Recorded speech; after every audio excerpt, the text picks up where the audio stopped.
Yo, Still Mills, what's the dizzle, man? Yo, peep game, bro. We gotta talk about the real definition of ducking. What Ryan Garcia is doing to Devin Haney, I don't consider ducking. I don't. And I'll tell you why. I think him taking the route that he's taking with him fight, being matched up with the particular fighters that he's being matched with, that's smart. That's smart, because I think if he was to go in there and fight a Devin Haney, even though they're split 3-3 in the amateurs, I think that I don't think he's as polished on a professional level as a Devin Haney is. Now, granted, we haven't seen, I'll continue to say until he fights Jorge, we haven't seen Devin Haney in with anybody with a pulse. And Linares is more than capable of beating this dude at this point. Because he's so, he's still slightly green. And he was given that belt. He didn't earn it. But with that being said and done, Devin Haney may be the baddest man in the division. And I think Ryan has the potential to be that, but I don't think that he's necessarily ready to carry that mantle just yet. He's still a little bit unpolished. He's still a little bit unpolished, man. And I think what he's doing is smart. I can't call that ducking, because him fighting for the caliber of competition that he's fighting, they're live bodies. They're live bodies, and they're most definitely capable enough to push him and possibly win the fight if they can really. Come on, man, y'all see a nigga trying to get over. Y'all know this lane ends. They're capable of beating him if they are able to capitalize on his on his low IQ. They're there for that. If they're there, you know what I'm saying. If they can capitalize on them, he's not as slow on his feet as people say, but he doesn't have the fastest feet. When it's time for him to get out of range, he has fast feet. When he's ready to get in range, he has fast feet. But his footwork just it really isn't on the up and up like that. You dig? It's more the footwork than just getting in and out of range. So Devin Haney has way more educated feet than Ryan Garcia. And he's sharper defensively. So I think when you look at Ryan Garcia and him fighting a Luke Campbell and now Javier Fortuna, that's smart, because these are fighters who can push him and really highlight the fucking wrinkles in his game. They could, and force him to polish them out before he gets in there with higher caliber competition like a Devin Haney. You dig? So I don't necessarily think that's ducking. I'm not mad at that. Like when Andre, I talked all the shit in the world about Triple G. I said this before. I've said this plenty of times. I was never a big Triple G fan. I was just at the gym last night, and me and Coach was going back and forth about Golovkin. And every chance I get, I'm taking a shot at Golovkin, because he always takes shots at my fighters, man. But Golovkin was dope, man. Golovkin is dope. I still think he's a credible middleweight. But when they was asking him about Andre Ward, he simply said, I'm not ready for that. I'm not ready for that. And I can't fault anybody for that. I can't fault you for saying I'm not ready. It'd be a different story if you was barking on a nigga and you like, man, I'll beat that nigga ass. Fuck is you talking about? I'll crash that nigga. Like, on my mama, I'll crash that nigga if he come through. That's a different story. But for you to say, I don't think I'm ready for that, I can't fault you for that. I can't fault you for that at all.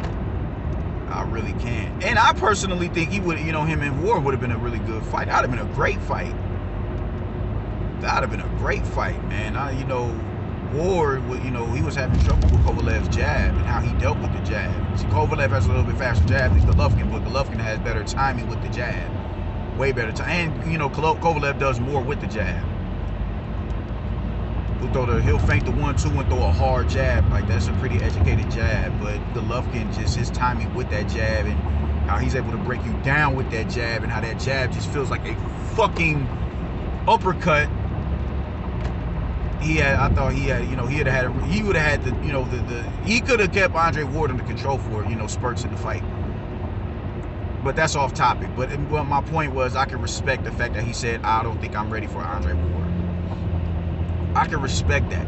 You have to look at people's actions. You have to look, you know, of course they're gonna say, you know, in America, you know, Golovkin isn't from here, so you know he ain't got the, you know, he does, you know, he didn't have the vocabulary to say, man, nah, like he didn't have the vocabulary, and you know what I'm saying, as a second language to say, you know, to kind of choose his words properly, where you could read it between the lines and see that, yeah, he isn't as confident going into that fight. He isn't as confident. What Ryan Garcia is doing, it may be, he may feel he's ready, but his team may be like, no. Because if you watch with him when he fought Luke Campbell, Reynoso was wigging on that nigga in the corner. As soon as, and I think it was around that he won, he was flipping out on that nigga like, bro, you know, you better fucking listen to what I'm saying, what I'm telling you. You know what I'm saying? Get off that high horse. If you can't listen to instruction in the corner, go find yourself another trainer. He was barking on that nigga. So I'm saying, man, he, you know, they're on him, and I think with them, they're like, you not ready for no goddamn fucking Devin Haney, little nigga. You ain't ready for Devin Haney. Not on a professional level. So what we'll do is, you know, we'll match you up with a few more fighters, and these fighters are very credible fighters. Luke Campbell, all the shit niggas are talking about him was a top 10 lightweight. Now you go to Javier Fortuna, who's fought in a higher division, and is coming back to, you know, he fluctuates between 40 and 35. It's cool. And he's an active fighter. He's active in the ring. He's gonna push you. He's not like Luke Campbell, who's gonna sit on the outside and kind of pick his shots. Javier Fortuna is coming to brawl. So you know, that'll really, you know, that's gonna push him right there. You know, he's not, I think Javier Fortuna is 5'7", so he's not too much shorter than Ryan Garcia. It ain't like he's 5'5" going in there. 5'7" for the division is, you know, that's good height. He could be 5'7". I could, you know, I think he's 5'7". If he's 5'7", if he ain't 5'7", my bad, I'm burnt the fuck out. But him going in there and fighting him and pushing him, that's dope. Like, that's something that, you know, all right, cool. This is gonna polish. I'll guarantee we're gonna see a more polished Ryan Garcia now that he done fought Luke Campbell. The next time we see Ryan Garcia step in that ring, you're gonna see Ryan boxing at a more elevated level than what he did when he fought Luke Campbell. I guarantee you that. And if I'm not mistaken, Javier Fortuna is left-handed, so he'll pick up on shit. I guarantee you in that fight, he's picking. All right, cool. I rewatched that tape. Now I know my flaws and what not to do. I'm on it. Don't even worry about it. I guarantee you that. I don't think he's right at the precipice of being the elite in the division. Now, granted, because of his record, he's one of the top dogs in the division. That can't be denied. But I don't think he'd be able to deal with Lomachenko. I don't think he could deal with Haney. I don't think he can deal with Teofimo Lopez. I don't think he can deal with them cats right now, man. I would dare say Nakatani. Nakatani will possibly give him work. Felix Verdejo will possibly give him work. Like solid work. Jorge Linares, like, you know, these cats, you know, these are dudes who have displayed high IQ in the ring, man. And Ryan Garcia just seems to be a bit more immature in the ring. He's a warrior, though. He's a warrior. He comes to fight, and he's not ducking no smoke. He's not ducking no smoke. He wants to let his hands go. He wants to get in and try to, you know, get you the fuck up out of there, just completely step on you and obliterate you. That's what he's about. And that's to be respected. You gotta respect that, because you wouldn't expect that coming from a dude who looks like him. He looks like he belongs with the, you know, they said, you know, the Jonas Brothers. So you have to respect that in the young, you know what I'm saying, in this young lion. So I'm not mad that he's getting matched up with credible opponents. The type of opponents that may not overexert you and overwhelm you and just put you in a position where it's like, yo, it's just nothing that I can do with this dude. But opponents that'll push you. Opponents that will push you. That is what Javier Fortuna is, and that is what Luke Campbell was. And as we saw, Luke Campbell pushed him. Luke Campbell dropped him. First time being in his career being dropped. He, you know, he got dropped by a dude who's not even known as a big puncher. That says something. So I love it, man. I love it. I'm not mad at what the youngin is doing. I think after this Javier Fortuna fight, you know, God willing, creator willing, let me say that, you know what I'm saying, they'll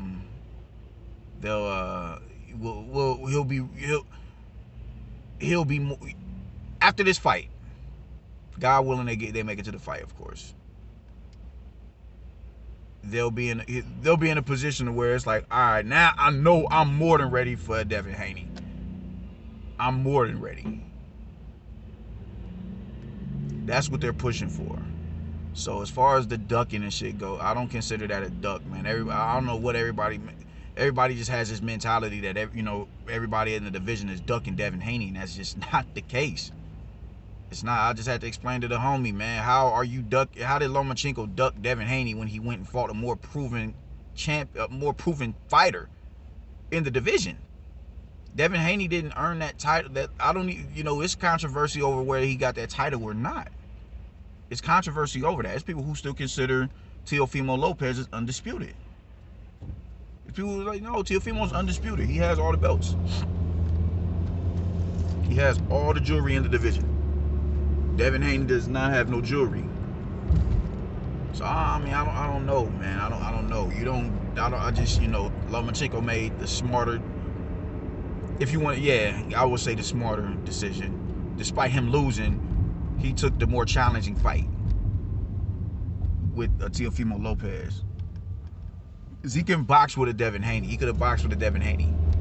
He could have boxed, and he hits harder than Devin Haney. I think he beats Devin Haney still. I think Lomachenko's still the baddest man in the division.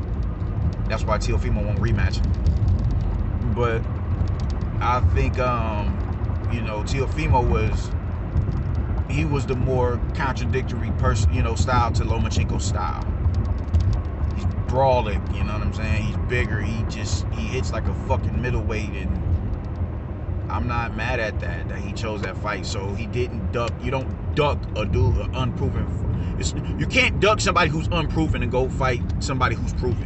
That's not a duck.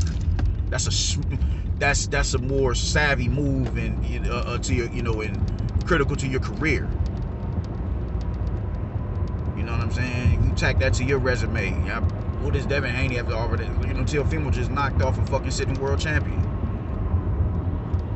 But I ducked Devin Haney? Are you kidding me? Nah, man. So people just really are, kind of ODing with this Devin Haney shit. Like, oh man, he ducking this and he ducking that, he ducking, everything is ducking when it comes to Devin Haney. Everybody is ducking Devin Haney. Oh, he ducking Devin Haney. It's like, bro, no. They're not ducking Devin Haney. They're not. Ryan Garcia, I can't consider that ducking. It's him getting ready. Making sure he's the best Ryan Garcia he can be when it's time to go fight Devin Haney. That's what that is. And I see nothing wrong with that. I want him to go in there unpolished and not ready to fight a nigga, and then when he go in there and get crashed, y'all got every excuse in the world as the, oh man, he this, he that, he got beat by Devin Haney, this and that. Just real goofball bullshit. Let him get ready to deal with an opponent the caliber of Devin Haney. Let him get ready for that. I'm not mad at that. That's smart. That's smart. Ryan Garcia isn't the most technically sound boxer. So why would he go in there and deal with a technically sound boxer? You have the possible best trainer in the fucking game right now, but you still have to, even with you getting that level of training, there's still a certain level of maturity that you have to go through in order for you to be able to receive the information that you're being blessed with. It is what it is, man. So salute to Ryan Garcia for this Javier Fortuna fight. I'll be tuning in and I'll give a breakdown. Did I give a breakdown of that shit already? I think I did. But if I didn't, I'll do it. Peace.